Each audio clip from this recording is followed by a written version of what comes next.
Imagine facing, well, profound injustice your whole life, and then suddenly finding yourself in a place where none of that matters, where you're just equal.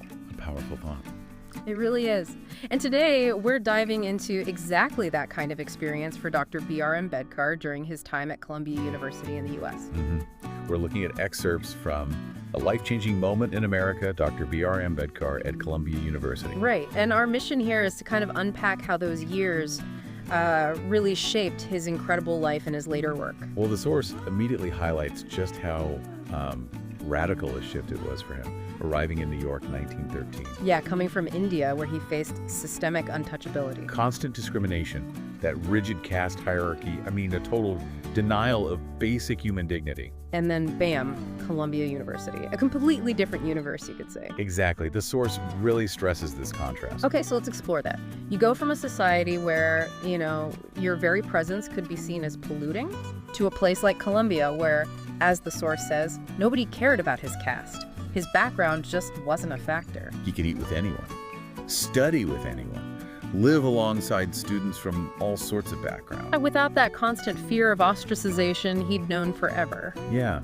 You have to think about the psychological effect of that, just the sheer relief, the liberation. It must have been immense. More than just a change of location, right? Absolutely. The source suggests it was about experiencing fundamental human respect for maybe the first time, really. And this gave him a glimpse, didn't it? A taste of what a different kind of society could be like. Precisely. And it wasn't just abstract. It fostered real connections. That's another key point from the source. He actually called his Columbia classmates and professors his best friends. That really says something, doesn't it? It speaks volumes, that sense of belonging, the intellectual community he found. Things utterly denied to him before. And it wasn't just the social side, though, that was huge. The intellectual environment at Columbia was critical, too. Right. The source zeroes in on Professor John Dewey. Yes.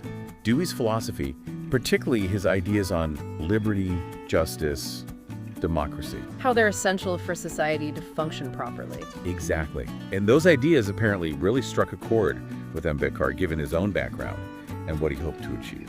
And here's where, for me, it gets really powerful. This wasn't just, academic musing. No, not at all. The source makes it clear that Dewey's concepts became, foundational for Ambedkar's own political philosophy. His thinking on social reform. And incredibly, these ideas he encountered in America directly influenced the shaping of the Indian Constitution later on. It's a direct link. That experience at Columbia gave him this powerful alternative vision. A vision of society based on what? Well, the source points to a society based on individual character, on merit, not on the accident of birth. Character, not caste. That's the core of it. And that ideal, that vision he saw a glimpse of at Columbia, it stayed with him. It became a guiding principle. So pulling it all together from this deep dive into the source, it's so clear. Dr. Ambedkar's revolutionary spirit, his fight for equality. It wasn't only forged in the fire of injustice in India, though that was obviously fundamental. Right. His time at Columbia, that experience of intellectual freedom, of genuine human connection, it was a crucial, formative period. It really added fuel to the fire, gave him tools and a vision. Absolutely. It helped shape the revolutionary he became. And taking a step back, it really makes you think, doesn't it? How so? Just about how exposure to fundamentally different ways of living, different social setups, even across huge cultural gaps. How that can completely reshape someone's understanding of what's possible. Exactly. How it can redefine their vision for a better world. It shows how powerful encountering difference can be in that fight for a more just society. A really potent thought to leave our listeners with. How stepping outside your own reality can change everything. Welcome back. Today we're doing a deep dive into B.R. Ambedkar and his time in America. We've got some fascinating source material here. Yeah, looking at some really formative experiences. Exactly. We're trying to piece together how specific moments really shaped his fight for dignity and equality. His whole mission, Right. And the sources highlight what? 4 main things. The cafeteria, the libraries. Yeah, the cafeteria at Columbia, his time buried in books, that visit to Harlem, and Professor John Dewey's influence. Okay, so let's unpack those. They seem crucial for understanding his later work. Definitely. Let's start with the cafeteria. It sounds simple, but the contrast must have been, well, huge for him. Huge is right. I mean, think about it. Coming from India, where the caste system could dictate even who you could get water from. To just walking into a university cafeteria and eating alongside, well, everyone else. white students, no segregation based on birth. It's hard for us to maybe grasp the full impact, but for him, that simple act must have been revolutionary. More than just food, right? Oh, absolutely. It was a taste of basic human dignity, something denied to him back home purely because of caste. And the sources suggest this was like the seed, the beginning of that lifelong drive to secure that same dignity for everyone. A powerful seed. Yeah.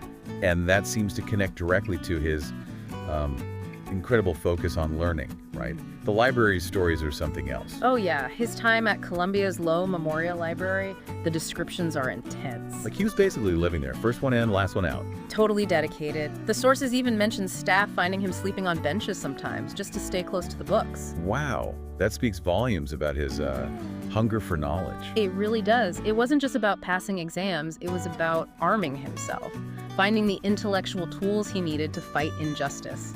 So that period really ignited something in him, gave him the framework. Definitely. It fired up his intellect, gave him the arguments, the grounding in history, economics, sociology. Okay, so from the library, the sources take us to Harlem. A completely different kind of education, I suppose. Very different. Harlem at that time, a vibrant hub of African-American culture, thought, and crucially, resistance. And Ambedkar visits, sees the struggle for civil rights firsthand. That must have resonated deeply. I'd have to think it did. He immediately saw the parallels, right? Between the fight against caste discrimination in India and the racial struggle in America. Two sides of a similar coin, in a way. In many ways, yes. That shared experience of marginalization, of fighting for basic rights, it wasn't just an academic comparison for him. It sounds like it really broadened his perspective, maybe helped shape that global vision of human rights he developed later. I think that's fair to say. Understanding that this wasn't just an Indian problem, but part of a larger global fight for equality, it informed his later work, definitely. And speaking of shaping his work, let's talk about John Dewey. Ambedkar called him his intellectual father. That's a powerful statement, isn't it? Shows the depth of the connection. Dewey was a major figure at Columbia then. A philosopher, right? Focused on education, democracy. Exactly. Pragmatism, democracy, the role of education in creating free individuals and a just society.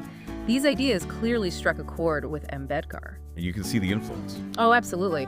The sources point directly to how Dewey's thinking influenced the democratic principles, the emphasis on liberty and equality that Ambedkar worked so hard to embed into the Indian Constitution. It's quite something, that direct line from a professor's philosophy to the founding document of a nation. It really is a testament to the power of ideas and mentorship. So when you put it all together, the cafeteria, the library, Harlem, Dewey, these American experiences, maybe seemingly small at the time, they added up to something monumental. They gave him that visceral experience of dignity, the intellectual firepower, the sense of shared struggle, and the philosophical framework. Yeah, everything he needed for his vision. Yeah. Vision, as the sources remind us, of a world based on justice, not birth. Exactly. It's fascinating that, as you said, a crucial part of his revolution was really forged right here in America's classrooms, libraries, streets. Makes you think, doesn't it? It does, and maybe something for you, the listener, to consider. Think about those ordinary moments or encounters in your own life. Could they maybe unknowingly be laying the groundwork for something much bigger down the road? Dr.B.R Ambedkar, The Modern Revolution. This channel is on a mission, a powerful mission, to raise global awareness about the extraordinary life of Dr. Bhimrao Ramji Ambedkar. His journey wasn't easy. It was filled with struggle, sacrifice, and an unshakable belief in the power of education, equality, and justice. He wasn't just the architect of the Indian Constitution. He was a visionary whose ideas can still ignite change in the hearts of today's youth around the world. Whether you're a student, an activist, a thinker, or just someone hungry for inspiration, Ambedkar's story proves that no obstacle is too big when your vision is strong and your heart is determined. So if you believe in a future built on justice, knowledge, and equality, help us spread his message. Like this video, subscribe to the channel, and hit that bell icon so you never miss a new episode from this life-changing series. Thanks for watching, and we're really happy to have you with us on this journey. Stay tuned. In our next episode, we'll dive into another powerful chapter from the life of Dr. B.R. Ambedkar, a man who turned his pain into power and his vision into revolution. See you soon.